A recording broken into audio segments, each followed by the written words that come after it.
জীবনে একবার হলেও এইভাবে ভেন্ডি রান্না করে খেয়ে দেখবেন, গরম ভাতের সাথে জাস্ট ওয়াও জমে যায়। আমি কিন্তু খেয়ে দিয়ে তারপর ভিডিওটা আপনাদের সাথে শেয়ার করছি। হ্যালো এভরিওয়ান, আসসালামু আলাইকুম।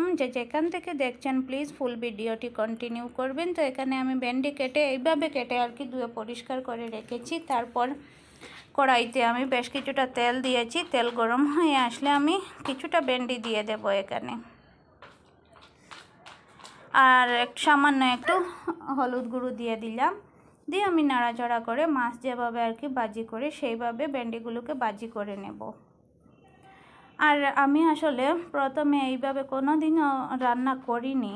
আমার কথাতে কিন্তু একটু উল্টাপাল্টা হয়ে যাচ্ছে, সবাই প্লিজ ক্ষমার দৃষ্টিতে দেখবেন।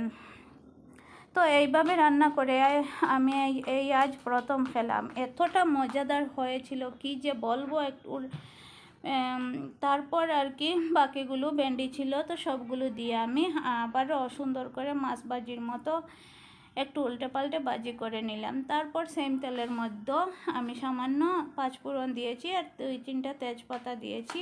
দিয়ে কিছুক্ষণ নাড়াচাড়া করে তারপর এখানে পেঁয়াজ রসুন আদা পেস্ট দিয়েছি।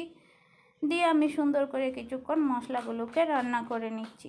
তারপর এখানে লাল মরিচের গুঁড়ো 1 চামচ, হলুদ গুঁড়ো 1/2 চা চামচ, জিরা গুঁড়ো 1 চামচ, স্বাদ মতো লবণ দিয়ে আমি সামান্য কিছুটা পানি দিয়ে মশলাগুলোকে কষিয়ে নিচ্ছি।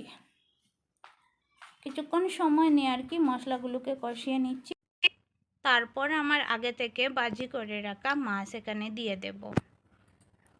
তো আমি যেহেতু বেশি রান্না করি নাই তাই 4 পিস মাছ দেব, আর ভেন্ডি কিন্তু তত বেশি নয়, এর জন্যই আর কি 4 পিস মাছেই কিন্তু হয়ে যাবে।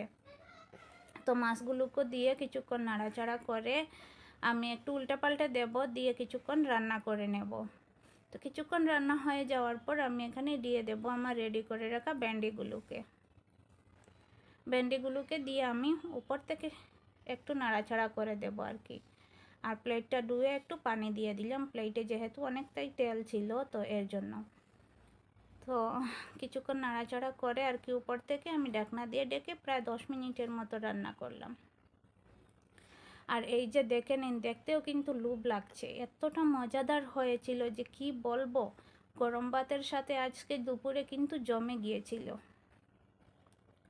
তো ঢাকনাটা সরিয়ে আমি মাছগুলোকে একটু উল্টে পাল্টে দিচ্ছি, আর যেভাবে মাছটা আর কি ভেঙে না যায় সেইভাবে।